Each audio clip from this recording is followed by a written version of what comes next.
9 de la mañana, 25 minutos. Le damos la bienvenida a la senadora del Partido Nacional, Gloria Rodríguez, para hablar de varios temas, entre ellos que recientemente presentó un proyecto de ley que configuran delitos raciales, justamente, cuestiones raciales como delitos.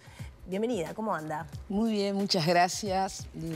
Este es el mes de la afrodescendencia, hoy es el Día Internacional de la Mujer Afrodescendiente. ¿Qué mensaje hay para dar desde nuestro país en ese sentido? Sí, las mujeres afro-uruguayas somos el presente de una historia de dolor y de esclavitud. Somos la resiliencia, somos las que hemos decidido quitarnos ese peso que durante décadas lo hemos llevado sobre nuestros hombros, que es ese peso de la esclavitud y del racismo, para ser protagonistas de nuestro propio destino. Sí, muchas veces hablamos de cuestiones de las mujeres en cuanto a discriminación, techo de cristal, limitaciones que tenemos por la condición de ser mujer, pero todo eso también se atraviesa por la cuestión racial, ¿no? Totalmente, totalmente que sí, si hay una discriminación muy dura y que no la podemos negar. Yo siempre cuando hablo de estos temas tenemos que hablarlo sin dramatismos y sin buscar culpables. Ser mujer y ser mujer negra y ser mujer pobre es una triple discriminación. A nosotras las mujeres nos cuesta y eso es indiscutible y acá no es un enfrentamiento entre varones y mujeres y varones. Es una realidad que no la podemos negar. Pero si a esto lo sumamos el color de nuestra piel y que venimos de un contexto de esclavitud, de postergaciones, de pobreza. Entonces, llegar nos cuesta doblemente. Pero eso no es un obstáculo. Siempre digo que es, al contrario, es una fortaleza. Nosotros siempre les digo que el ser afrodescendiente o ser negra, yo me considero una mujer negra, es un linaje, lo cual tenemos que llevarlo con muchísimo orgullo. Somos descendientes de aquellos que llegaron a nuestras tierras de forma esclavizada, pero no nos podemos olvidar que los que llegaron acá eran, y ahora que estamos hablando de mujeres, eran hijas de reyes, hijas de príncipes, eran mujeres muy fuertes. Por eso sobrevivimos a lo que fue, yo siempre digo que fue uno de los genocidios más grandes, ¿verdad? Que no se habla, que no se reconoce. Nosotros somos el colectivo que no tenemos un lugar de reflexión, no tenemos un memorial, no tenemos algo para decir, bueno, vamos a recordar a nuestros ancestros. ¿El Estado es omiso en ese sentido? Estamos trabajando en estos temas, nos cuesta mucho. No nos podemos olvidar que los afrodescendientes o los negros perdimos todo. Perdimos nuestra identidad, perdimos nuestra lengua, que en otras regiones se mantienen. Nosotros perdimos nuestra lengua, se ocultó nuestra historia, se ocultó nuestros aportes a la lucha por la independencia de estas tierras, porque las mujeres negras formaron parte de esos ejércitos en busca de la independencia. Muchas pagaron con su vida la libertad. Gloria, y eso ahora no se habla. Por eso mismo le quiero consultar. ¿Existe una ley de cuotas para personas afrodescendientes en el Estado? Sí. Usted se reunió recientemente con el secretario de la Presidencia, Álvaro Delgado, también para poner nuevamente sobre la mesa este tema. ¿Qué pasa? ¿Por qué no se pudo cumplir en gobiernos anteriores y en este tampoco no? Es la ley 19.122 que ya cumplió esos 10 años y no se cumplió. ¿Pero qué pasa? ¿Cuál es el principal obstáculo para no poder acceder? Es un sistema que nos cuesta mucho. Nos cuesta mucho aceptar al otro. Nos cuesta mucho capacitarnos, porque acá tenemos que capacitarnos. Desde los funcionarios se tienen que capacitar. Nosotros todos nos tenemos que capacitar. La pregunta pasa más por un lado. Cuesta cuando hay que realizar un llamado, no siempre todos lo incluyen, y cuando lo incluyen, cuando llega el momento de la selección, no se seleccionan afrodescendientes. Pero se presentan las personas afrodescendientes, sí, ¿cumple con los requisitos? Ahí está. Porque también ahí podemos ir más atrás, la formación, la educación, los accesos. Ahí estoy. Nosotros se presentan, no hay una buena difusión. No hay una buena difusión y el por qué una cuota. Porque acá hablamos de cuotas y dicen, ¡ay, la cuota! ¿Por qué cuota? Bueno, hay acciones afirmativas que son necesarias. Bueno, dentro de su mismo partido lo cuestiona la ley de cuotas. Por supuesto que sí. Yo no lo voy a negar. Yo soy una mujer que... A mí me gustan estos desafíos. A mí me gusta atreverme a tocar temas que otros no lo hacen. Pero temas necesarios. Temas que están en la sociedad, en el común de la gente. Pero vamos, el por qué no se cumple. En primer lugar, no hay una buena difusión. No se sabe el por qué la ley de cuotas. Y después está la formación. Coincido totalmente. El acceso a la educación ahí está. Sigue siendo limitado para las personas afrodescendientes. La deserción escolar escolar, la pobreza, liceal, los que llegan a los estudios terciarios que no los culminan. Entonces tenemos que tener políticas justamente de acciones afirmativas para brindar esa oportunidad.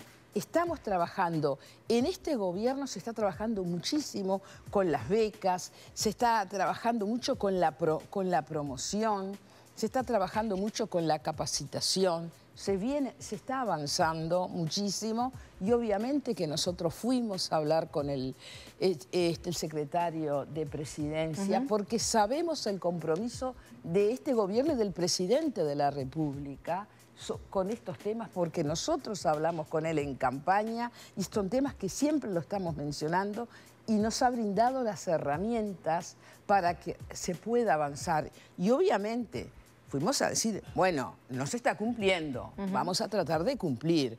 ¿Por qué lo fui a hablar? Porque sé que hay interés, porque sé que hay compromiso en estos temas y porque sé que somos escuchados. A todos nos preocupa enormemente la deserción escolar, la liceal y de que no se terminan los estudios.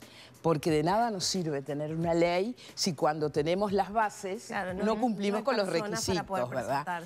No cumplimos con los requisitos. Venimos trabajando muy bien.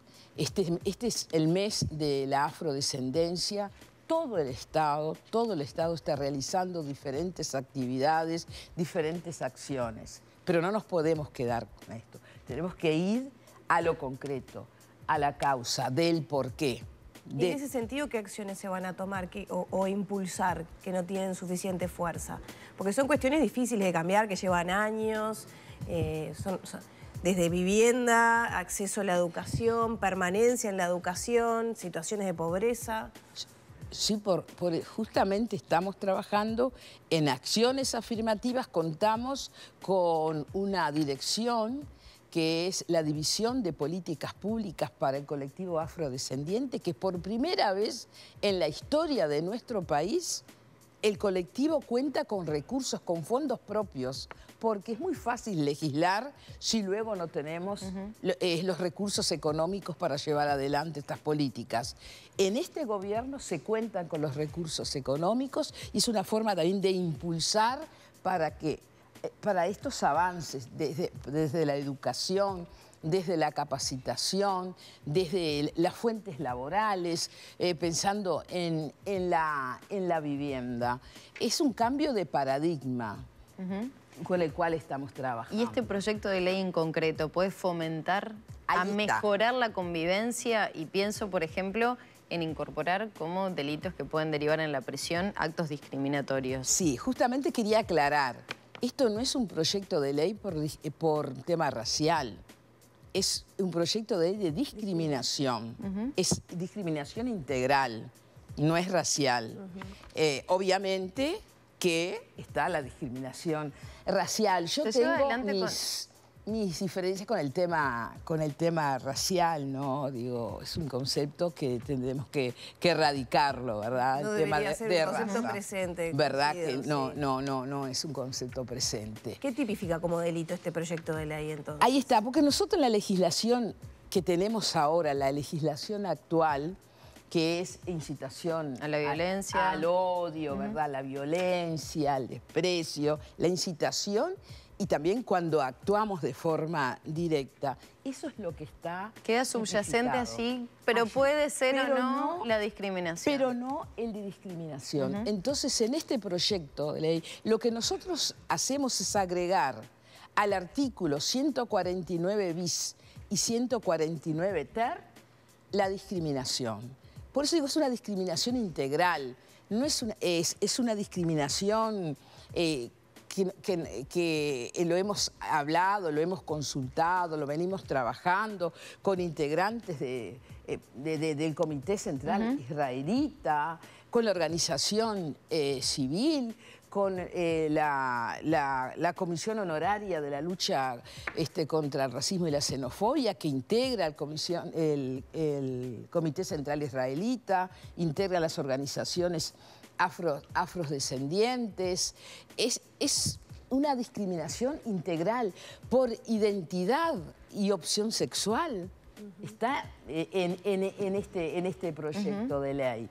Lo que nosotros no incluimos en este proyecto de ley es la discriminación por discapacidad. Y por eso lo quiero aclarar, porque ya hay una legislación. Desde la convención a una ley que realmente tipifica la discriminación por discapacidad. Y por una técnica legislativa nosotros no lo incorporamos. Sí continuamos, ¿verdad?, con los de 149 bis y 149 ter. Entonces, en definitiva, ¿cómo se aplicaría esta nueva normativa? ¿Para qué tipo de situaciones, para qué tipo de casos, qué derivaciones o consecuencias podría tener a nivel judicial, por ejemplo? Por supuesto, la justicia, el fiscal es quien va a determinar si existe o no delito, ¿verdad? Esto está en manos de la justicia y obviamente va a tener una pena. Acá lo que se va a considerar como delito es todo acto de discriminación y no se va a tener en cuenta, por ejemplo, cuando dice derecho de admisión. Bueno, no dejo entrar a tal o cual persona por su color de piel. Eso es un delito que hasta ahora no estaba, no se consideraba delito. Porque si yo iba a un lugar, decía, no se permite personas afrodescendientes, no entro y no entro, no es un delito. No se permite la entrada de personas homosexuales. Ni siquiera con la famosa frase de la casa se reserva el derecho de admisión, ni mucho menos. Bueno, la casa se reserva el derecho de admisión. Porque ahí hay situaciones si una persona llega alcoholizada, si una persona está con alteraciones mentales, pero no puede no permitir el ingreso a personas afrodescendientes. Homosexuales, por ejemplo, no sé, sigo planteando. Si ese es el motivo, ahora sí, una persona, un afrodescendiente, está en determinadas condiciones que va a alterar, no puede, no. Porque sos afrodescendiente, no te voy a dejar entrar si llegas alcoholizado, o si tenés alteraciones mentales, o bueno, situaciones diferentes. No entra. No es el hecho que porque sos afrodescendiente, porque sos homosexual, o porque perteneces a determinada etnia o nacionalidad, porque también no nos podemos olvidar la discriminación por nacionalidad. No, acá tenemos que ser muy claros. Es dentro de lo que acá reza en este proyecto de ley. El derecho de admisión por determinadas situaciones el dueño del local o la dueña, obviamente, si yo llego en un estado que no es el adecuado, me van a decir, mire señora, usted no puede entrar, usted está alcoholizada, usted no está correctamente... Bueno, 1000 situaciones. Yo no puedo decir, no, me tienen que dejar entrar porque soy afrodescendiente. Penas que incluyen prisión. Penas que incluyen prisión, por supuesto que sí. Nosotros tenemos que dar una señal, porque si no, es letra muerta.